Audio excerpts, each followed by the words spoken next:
ಸುಮಲತಾ ರಾಜಕೀಯ ನಡೆ ನಾಳೆ ನಿರ್ಧಾರ. ತುಮಕೂರಿಗಾಗಿ ದೋಸ್ತಿಗಳ ನಡುವೆ ಬಗೆಹರಿಯದ ಗೊಂದಲ.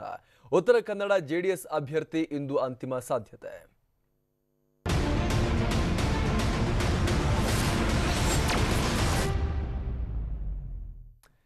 ನಾಳೆ ನನ್ನ ಸ್ಪರ್ಧೆ ಬಗ್ಗೆ ಅಧಿಕೃತ ನಿರ್ಧಾರ ಪ್ರಕಟಿಸ್ತೀನಿ ಅಂತ ಮಂಡ್ಯದಲ್ಲಿ ಸುಮಲತಾ ಅಂಬರೀಶ್ ಹೇಳಿಕೆಯನ್ನ ಕೊಟ್ಟಿದ್ದಾರೆ. ನಾಳೆ ಬೆಂಗಳೂರಿನಲ್ಲಿ ಸುದ್ದಿಗೋಷ್ಠಿಯನ್ನ ಕರೆದಿದ್ದೇನೆ. ಏಟ್ರಿಯಾ ಹೋಟೆಲ್ನಲ್ಲಿ 12:30ಕ್ಕೆ ಸುದ್ದಿಗೋಷ್ಠಿಯನ್ನ ಕರೆದಿದ್ದೇನೆ. ನಾನು ಚುನಾವಣೆಯಲ್ಲಿ ಸ್ಪರ್ಧೆ ಮಾಡೋದಂತೂ ಖಚಿತ ಅನ್ನುವಂಥ ಮಾತನ್ನ ಸುಮಲತಾ ಅವರು ಸ್ಪಷ್ಟಪಡಿಸಿದ್ದಾರೆ. ಸುದ್ದಿಗೋಷ್ಠಿಯಲ್ಲಿ ಯಾರ್ಯಾರು ಇರ್ತಾರೆ ಅನ್ನೋದನ್ನ ಅಲ್ಲೇ ನೋಡಿ ಪ್ರಚಾರದ ವೇಳೆ ರೈತರನ್ನ ಭೇಟಿ ಮಾಡಿದ್ದೇನೆ, ಹಲವು ಸಲಹೆ ಕೊಟ್ಟಿದ್ದಾರೆ ಅಂತ ಮಂಡ್ಯದಲ್ಲಿ ಸುಮಲತಾ ಅಂಬರೀಶ್ ಹೇಳಿಕೆಯನ್ನ ಕೊಟ್ಟಿದ್ದಾರೆ. ನಾಳೆ ನನ್ನ ಮುಂದಿನ ರಾಜಕೀಯ ಹೆಜ್ಜೆ ಬಗ್ಗೆ ನಿರ್ಧಾರವನ್ನ ಪ್ರಕಟಿಸ್ತೀನಿ, ಹಾಗಂತ ಅನುಮಾನ ಬೇಡ. ನಾನು ಸ್ಪರ್ಧೆ ಮಾಡೋದಂತೂ ಖಚಿತ, ಆದರೆ ಕೆಲವೊಂದಷ್ಟು ನಿರ್ದಿಷ್ಟ ಹೆಜ್ಜೆಗಳಿಡಬೇಕಾಗಿದೆ, ಅದರ ಬಗ್ಗೆ ನಾನು ನಾಳೆ ನಿಮಗೆ ತಿಳಿಸ್ತೀನಿ ಅನ್ನುವಂಥ ಮಾತನ್ನ ಸುಮಲತಾ ಅಂಬರೀಶ್ ಅವರು ಹೇಳಿದ್ದಾರೆ. ಪ್ರಚಾರದ ವೇಳೆ ಹಲವು ರೈತರನ್ನ ಭೇಟಿ ಮಾಡಿದ್ದೇನೆ, ಹಲವು ರೀತಿಯ ಸಲಹೆಗಳನ್ನ ಕೊಟ್ಟಿದ್ದಾರೆ. ಇದೆಲ್ಲದರ ಆಧಾರದಲ್ಲಿ ಒಂದು ನಿರ್ಧಾರಕ್ಕೆ ಬರ್ತಾ ಇದ್ದೀನಿ, ನಾಳೆ ಅದನ್ನ ತಿಳಿಸ್ತೀನಿ ಅನ್ನುವಂಥ ಮಾತನ್ನ ಸುಮಲತಾ ಅಂಬರೀಶ್ ಅವರು ಹೇಳಿರುವಂಥದ್ದು. ಸ್ಪರ್ಧೆಗೆ ಸಂಬಂಧಪಟ್ಟ ಹಾಗೆ ಮಹತ್ವದ ಮಾಹಿತಿಯನ್ನ ನಾಳೆ ಕೊಡೋದಾಗಿ ಅವರು ಹೇಳಿದ್ದಾರೆ. ಸ್ಪರ್ಧೆ ಮಾಡೋದು ಖಚಿತ, ಆದರೆ ಸ್ಪರ್ಧೆಗೆ ಸಂಬಂಧಪಟ್ಟಂತ ಮಹತ್ವದ ಮಾಹಿತಿಯನ್ನ ನಾಳೆ ತಿಳಿಸೋದಾಗಿ ಸುಮಲತಾ ಅವರು ಹೇಳಿರುವಂಥದ್ದು. ಏನೊಂದು ಇಂಟ್ರೆಸ್ಟಿಂಗ್ ಪಾಯಿಂಟ್ ಅವರು ಹೇಳಿದ್ದಾರೆ, ಯಾರ್ಯಾರು ಇರ್ತಾರೆ ಸುದ್ದಿಗೋಷ್ಠಿಯಲ್ಲಿ ಅನ್ನೋದನ್ನ ಅಲ್ಲೇ ನೋಡಿ ನೀವು ಅನ್ನುವಂಥ ಒಂದು ಮಾತನ್ನ ಹೇಳೋ ಮೂಲಕ ಸರ್ಪ್ರೈಸ್ ಕಾದಿದೆ ಅನ್ನೋದರ ಮುನ್ಸೂಚನೆಯನ್ನ ಕೂಡ ಸುಮಲತಾ ಅಂಬರೀಶ್ ಅವರು ನೀಡಿದ್ದಾರೆ. ನಾನು ಈ ಪ್ರವಾಸ ಏನು ಮಾಡಿದ್ದು, ಜನರ ಹತ್ರ ನಾನು ಮಾತಾಡಿ ಒಂದಷ್ಟು ರೈತರನ್ನು ನಾನು ಮೀಟ್ ಮಾಡಿದಾಗ ಅವರ ಅನಿಸಿಕೆಗಳನ್ನ ನಾನು ಶೇರ್ ಮಾಡಿದ್ದು. ನಾನು ಯಾರನ್ನೂ ಅದನ್ನು ಪಾಯಿಂಟ್ ಔಟ್ ಮಾಡಿ ಟಾರ್ಗೆಟ್ ಮಾಡಿ ಹೇಳಿದ್ದಲ್ಲ. ಅದಕ್ಕೆ ಅವ್ರು ಯಾಕೆ ಪ್ರತಿಕ್ರಿಯೆ ಕೊಟ್ಟಿದ್ದು ನನಗೆ ಗೊತ್ತಿಲ್ಲ. ಬಟ್ ಇದು ನನ್ನ ಒಪಿನಿಯನ್ ನಾನು ಶೇರ್ ಮಾಡ್ಕೊಂಡಿದ್ದು, ಯಾರನ್ನ ಟಾರ್ಗೆಟ್ ಮಾಡಿ ನಾನು ಹೇಳಿದ್ದಲ್ಲ. ನಾಳೆ ಹೇಳ್ತೀನಿ, ಅದನ್ನು ನಾಳೆ ನೋಡ್ತೀರಾ. ಇನ್ನು ನನಗೆ ಅಷ್ಟು plan.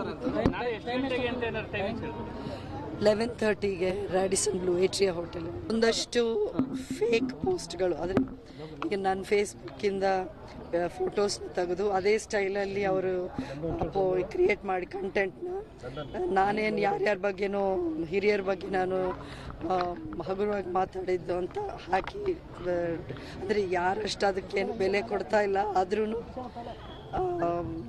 It's not a good trend. ಅದನ್ನು ಮಾಡೋಕ್ಕೆ ಹೋಗಬಾರದು. ಸೋಷಿಯಲ್ ಮೀಡಿಯಲ್ಲಿ ಒಂದಷ್ಟು ಈ ಥರ ಫೇಕ್ ಪೋಸ್ಟ್ ನಾವು ತಡೆಯೋಕ್ಕಾಗಲ್ಲ. ಆದ್ರೂ ಐ ಆಮ್ ರಿಕ್ವೆಸ್ಟಿಂಗ್ ಎವ್ರಿಬಡಿ, ನನ್ನ ಭಾಷೆ ಅಲ್ಲ ಅದು, ಎಲ್ರಿಗೂ ಗೊತ್ತಾಗಬೇಕು. ಆ ಥರದ್ದು ಟೀಕೆ ಲ್ಯಾಂಗ್ವೇಜು ನಾನು ಯಾವತ್ತೂ ಯೂಸ್ ಮಾಡಿಲ್ಲ, ಯಾವತ್ತೂ ಯೂಸ್ ಮಾಡೋದು ಇಲ್ಲ. ಹಿರಿಯರು ಎಲ್ಲರ ಬಗ್ಗೆ ನಮಗೆ ಗೌರವ ಮರ್ಯಾದೆ ಇರೋದು ನಮ್ಮ ಸಂಸ್ಕಾರ. ಯಾವತ್ತೂ ನಾನು ಯಾರ ಬಗ್ಗೆನೂ ಕೆಟ್ಟದಾಗಿ.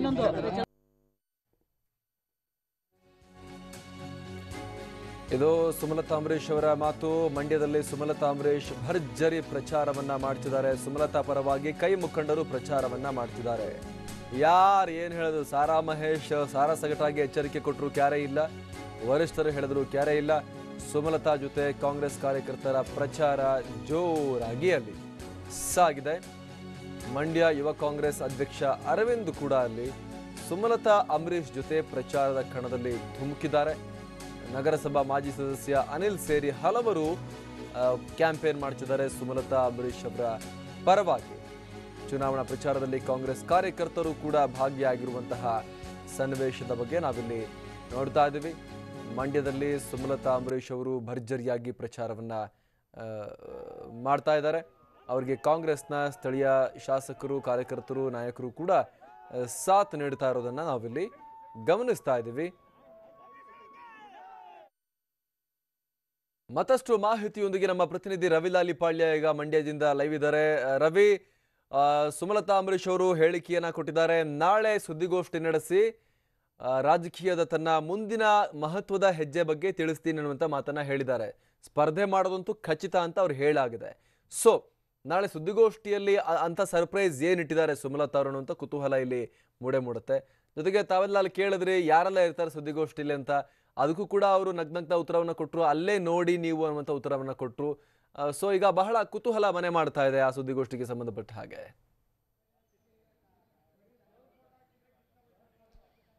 ಅಮರ್ ಪ್ರಸಾದ್, ಏನು ಮಂಡ್ಯ ಚುನಾವಣಾ ಕಣದಲ್ಲಿ ಕಳೆದ ಕೆಲವು ದಿನಗಳಿಂದಲೂ ಕೂಡ ಬಿರುಸಿನ ಪ್ರಚಾರ ನಡೆಸ್ತಾ ಇರ್ತಕ್ಕಂಥ ಸುಮಲತಾ ಅವರು ತಮ್ಮ ಸ್ಪಷ್ಟವಾದ ನಿಲುವು ಏನು ಅಂತಕ್ಕಂಥದ್ದನ್ನ ನಾಳೆ ಬೆಂಗಳೂರಿನ ಖಾಸಗಿ ಹೋಟೆಲ್ನಲ್ಲಿ ಮಧ್ಯಾಹ್ನ 12ವರೆಗೆ ಪ್ರೆಸ್ ಮೀಟ್ ಮಾಡೋದ್ರ ಮೂಲಕ ಘೋಷಣೆ ಮಾಡ್ತಾ ಇದ್ದಾರೆ. ಅವರು ಇವತ್ತು ಮಂಡ್ಯದ ಏನು ಎಲ್ಲ ವಾರ್ಡ್ಗಳಲ್ಲೂ ಕೂಡ ಪ್ರಚಾರವನ್ನು ಆರಂಭ ಮಾಡಿದ್ದಾರೆ. ಇವತ್ತು ಬೆಳ್ಳಂಬೆಳಗ್ಗೆನೆ ಏನು ಮಂಡ್ಯದಲ್ಲಿ ಇರ್ತಕ್ಕಂಥ ಲಕ್ಷ್ಮೀ ಜನಾರ್ದನ ಸ್ವಾಮಿ ದೇವಸ್ಥಾನಕ್ಕೆ ಬಂದು ಪೂಜೆ ಸಲ್ಲಿಸಿದ್ರು. ಇವತ್ತು ಮೇಲ್ಕೋಟೆಯ ವೈರ್ಮುಡಿ ಉತ್ಸವ ಇರೋದ್ರಿಂದ ಈ ಒಂದು ದೇವಸ್ಥಾನಕ್ಕೆ ಬಂದು ಪೂಜೆ ಸಲ್ಲಿಸಿದ್ರೆ ಏನು ಇಷ್ಟಾರ್ಥ ನೆರವೇರ್ತದೆ ಅಂತಕ್ಕಂಥದ್ದು ಒಂದು ನಂಬಿಕೆ ಜನರಲ್ಲಿ ಮನೆ ಮಾಡಿರೋದ್ರಿಂದ ಅವರು ಬೇಗನೆ ಬಂದು ದೇವಸ್ಥಾನಕ್ಕೆ ಪೂಜೆ ಸಲ್ಲಿಕೆ ಅಂತ ಬರ್ತಾರೆ. ಆದರೆ ವೈರ್ಮುಡಿ ಇನ್ನೂ ಬಂದಿರೋದಿಲ್ಲ. ಹೀಗಾಗಿ ಕೆಲವು ನಿಮಿಷಗಳ ಕಾಲ ಇಲ್ಲಿ ದೇವಸ್ಥಾನದಲ್ಲಿ ಕಾದು ಅನಂತರ ವೈರ್ಮುಡಿ ಬಂದ ನಂತರ ಪೂಜೆ ಸಲ್ಲಿಸ್ತಾರೆ. ಪೂಜೆ ಸಲ್ಲಿಸಿದ ನಂತರ ಅವರು ಮಾತನಾಡ್ತಕ್ಕಂಥದ್ದು ನಾಳೆ ನನ್ನ ಸ್ಪಷ್ಟ ನಿಲುವನ್ನು ಹೇಳ್ತಾ ಇದ್ದೀನಿ ಅಂತಕ್ಕಂಥದ್ದು. ಅಂದರೆ ಕಳೆದ ಕೆಲವು ದಿನಗಳಿಂದ ಕೂಡ ಅವರು ಮಾರ್ಚ್ 18ನೇ ತಾರೀಕು ನಾನು ಘೋಷಣೆ ಮಾಡ್ತೀನಿ ಅಂತಕ್ಕಂಥದ್ದು ಹೇಳಿದರು. ಹೀಗಾಗಿ ಅವರು ಪಕ್ಷೇತರವಾಗಿ ನಿಲ್ತಕ್ಕಂಥದ್ದು ಬಹುತೇಕ ಖಚಿತವಾಗಿದೆ.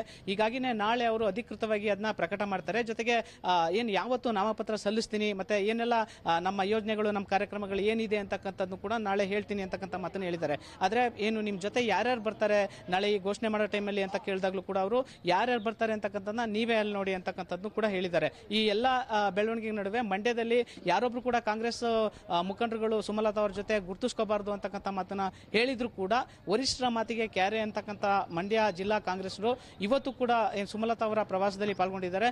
ಯೂತ್ ಕಾಂಗ್ರೆಸ್ ಅಧ್ಯಕ್ಷರಾಗಿರ್ತಕ್ಕಂಥ ಅರವಿಂದ್ ಅವರು ಮತ್ತೆ ನಗರಸಭೆ ಮಾಜಿ ಸದಸ್ಯರಾಗಿರ್ತಕ್ಕಂಥ ಅನಿಲ್ ಸೇರಿದಂತೆ ಹಲವಾರು ಮುಖಂಡರುಗಳು ಇವತ್ತು ಅವರ ಪ್ರಚಾರದಲ್ಲಿ ಪಾಲ್ಗೊಂಡಿರ್ತಕ್ಕಂಥದ್ದು. ಹೀಗಾಗಿ ಅಂಬಿ ಅಭಿಮಾನಿಗಳು ಮತ್ತೆ ಕಾಂಗ್ರೆಸ್ ಕಾರ್ಯಕರ್ತರು ಪ್ರತಿಯೊಬ್ಬರು ಕೂಡ ಅವ್ರ ಬೆನ್ನೆಲುಬಾಗಿ ನಿಂತು ಚುನಾವಣೆ ಮಾಡ್ತೀವಿ ಅಂತಕ್ಕಂಥ ಮಾತನ್ನು ಹೇಳಿದ್ದಾರೆ. ದೇವಸ್ಥಾನದಲ್ಲಿ ಒಂದು ವಿಶೇಷತೆ ಅಂದ್ರೆ ಆತ್ಮಾನಂದ ಅವರು ಕೂಡ ಬೆಳಿಗ್ಗೆನೆ ಬಂದಿದ್ರು. ಅವರು ಸುಮಲತಾ ಅವ್ರಿಗೋಸ್ಕರ ಬಂದಿದ್ದಾರೆ ಅಂತಕ್ಕಂಥ ಮಾತುಗಳು ಕೇಳಿಬರ್ತಾ ಇತ್ತು. ಆದ್ರೆ ಅವರು ಇವತ್ತು ವೈರ್ಮುಡಿ ಇರೋದ್ರಿಂದ ನಾನು ದೇವಸ್ಥಾನಕ್ಕೆ ಬಂದಿದ್ದೀನಿ ಅಂತಕ್ಕಂಥ ಮಾತನ್ನು ಹೇಳೋದ್ರ ಮೂಲಕ ಸ್ಪಷ್ಟಪಡಿಸಿದ್ರು. ಒಟ್ಟಾರೆ ಮಂಡ್ಯ ಜಿಲ್ಲೆಯಲ್ಲಿ ಇರ್ತಕ್ಕಂಥ ನಗರದಲ್ಲಿ ಇರ್ತಕ್ಕಂಥ ಪ್ರತಿಯೊಂದು ದೇವಸ್ಥಾನಗಳು ಮತ್ತೆ ಪ್ರತಿಯೊಂದು ವಾರ್ಡ್ಗಳಲ್ಲೂ ಇವತ್ತು ಬೆಳಿಗ್ಗೆಯಿಂದ ಸಂಜೆವರೆಗೂ ಕೂಡ ಪ್ರಚಾರವನ್ನು ಮಾಡ್ತಾ ಇದ್ದಾರೆ. ಈ ನಾಳೆ ಅವರು ತಮ್ಮ ನಿಲುವನ್ನ ಅಧಿಕೃತವಾಗಿ ಪ್ರಕಟ ಮಾಡಲಿಕ್ಕೆ ಎಲ್ಲ ಸಿದ್ಧತೆಯನ್ನ ಮಾಡ್ಕೊಂಡಿದ್ದಾರೆ. ಅಮರ್, ಈಗ ಸ್ಪರ್ಧೆ ಮಾಡೋದು ಖಚಿತ ಅಂತ ಆದ್ಮೇಲೆ ಅಧಿಕೃತ ನಿರ್ಧಾರ ಏನಿದೆ? ಹಾಗಾದ್ರೆ ಅವರು ಪಕ್ಷೇತರವಾಗಿ ಸ್ಪರ್ಧೆ ಮಾಡೋ ಚಾನ್ಸಸ್ಸೇ ಜಾಸ್ತಿ ಕಾಣಿಸ್ತಾ ಇರುವಂಥದ್ದು. ಅದು ಬಿಟ್ಟರೆ ಅವರು ಬಿಜೆಪಿ ಕಡೆ ಮುಖ ಮಾಡಬೇಕು. ಸೊ ನಾಳೆ ಅಧಿಕೃತವಾಗಿ ಹೇಳುವಂಥದ್ದು ಟಾಪಿಕ್ ಏನು ಅವರು ಅನ್ನುವಂಥದ್ದು ಈಗ ಬಹಳ ಕುತೂಹಲ ಇದೆ. ಈಗ ರವಿ, ಸ್ಪರ್ಧೆ ಮಾಡೋದು ಖಚಿತ ಅಂತ ಅವರು ಇವಾಗಲೂ ಕೂಡ ಸ್ಪಷ್ಟಪಡಿಸಿದ್ದಾರೆ. ಖಂಡಿತವಾಗ್ಲೂ ಅಂದ್ರೆ ಅವರು ಸ್ಪರ್ಧೆ ಮಾಡ್ತಕ್ಕಂಥದ್ದು ಖಚಿತ ಅಂದ್ರು. ಅವರು ಪಕ್ಷೇತರವಾಗಿ ನಿಲ್ತಾರ ಅಥವಾ ಬಿಜೆಪಿ ಏನಾದ್ರು ಘೋಷಣೆ ಮಾಡ್ತಾರ ಅಂತಕ್ಕಂಥದ್ದು ಒಂದು ಆಯ್ಕೆ ಇರ್ತಕ್ಕಂಥದ್ದು. ಆದ್ರೆ ಅವರು ಬಿಜೆಪಿಗೆ ಹೋಗ್ತಕ್ಕಂಥ ಸಾಧ್ಯತೆಗಳು ಕಡಿಮೆ. ಹಾಗೇನೆ ಬಿಜೆಪಿ ನಿಮ್ಗೆ ಏನಾದ್ರು ಬೆಂಬಲ ಕೊಟ್ಟಿರ್ತಕ್ಕಂಥದ್ದು ಅದ್ರ ಬಗ್ಗೆ ಅಧಿಕೃತವಾಗಿ ಏನಾದ್ರು ಇದೆಯಾ ಅಂತಕ್ಕಂಥದ್ದಕ್ಕೂ ಕೂಡ ಅವರು ಸ್ಪಷ್ಟವಾಗಿ ಹೇಳಿರ್ತಕ್ಕಂಥದ್ದು. ನನಗೆ ಬಿಜೆಪಿಯಿಂದ ಅಫಿಷಿಯಲ್ ಆಗಿ ನಿಮಗೆ ಬೆಂಬಲ ಕೊಡ್ತೀನಿ ಅಂತಕ್ಕಂಥ ಮಾಹಿತಿ ಬಂದಿಲ್ಲ ಅಂತಕ್ಕಂಥದ್ದು. ಹೀಗಾಗಿ ಅವರು ಪಕ್ಷೇತರವಾಗಿ ನಿಲ್ತಕ್ಕಂಥ ಸಾಧ್ಯತೆ ಹೆಚ್ಚು, ಅಂದ್ರೆ ಪಕ್ಷೇತರವಾಗಿ ಬಹುತೇಕ ನಿಲ್ತಕ್ಕಂಥದ್ದು. ಹೀಗಾಗಿ ಅದನ್ನ ಅಧಿಕೃತವಾಗಿ ಪ್ರಕಟ ಮಾಡ್ತಾ ಇದ್ದಾರೆ. ಅದರಲ್ಲಿ ಏನು ವಿಶೇಷತೆ ಇಲ್ಲದೆ ಇದ್ರು ಕೂಡ ಅವ್ರ ಜೊತೆ ಯಾರ್ಯಾರು ಗುರುತಿಸ್ಕೋತಾರೆ ನಾಳೆ ಪ್ರೆಸ್ ಮೀಟ್ ನಲ್ಲಿ ಅಂತಕ್ಕಂಥದ್ದು ಬಹುಮುಖವಾಗಿ ಕಂಡು ಬರ್ತಾ ಇರ್ತಕ್ಕಂಥದ್ದು. ಚಿತ್ರರಂಗದಲ್ಲಿ ಇರ್ತಕ್ಕಂಥ ಪ್ರಮುಖವಾಗಿ ಯಾರ್ಯಾರು ನಾಯಕ ನಟರು ಬರ್ತಾರೆ, ರಾಜಕೀಯವಾಗಿ ಯಾರಾದ್ರೂ ಬರ್ತಾರಾ ಅಂತಕ್ಕಂಥದ್ದು ಭಾರಿ ಕುತೂಹಲ ಉಂಟು ಮಾಡಿರ್ತಕ್ಕಂಥದ್ದು. ಹೀಗಾಗಿ ಅವರು ಈ ಎಲ್ಲಾ ಕುತೂಹಲಗಳಿಗೂ ಕೂಡ ನಾಳೆ 12ವರೆಗೆ ನಾನು ಉತ್ತರ ಕೊಡ್ತೀನಿ ಅಂತಕ್ಕಂಥದ್ದನ್ನ ಹೇಳೋದ್ರ ಮೂಲಕ ನಾಳೆವರೆಗೂ ಈ ಒಂದು ಇಷ್ಟು ದಿನ ಏನ್ ಕಾಪಾಡ್ಕೊಂಡು ಬಂದಿದ್ರು ಆ ಒಂದು ಕುತೂಹಲವನ್ನ ನಾಳೆವರೆಗೂ ಕಾಯ್ಕೊಂಡು ಬರ್ತಾ ಇದ್ದಾರೆ. Amar Prasad, thank you Ravi.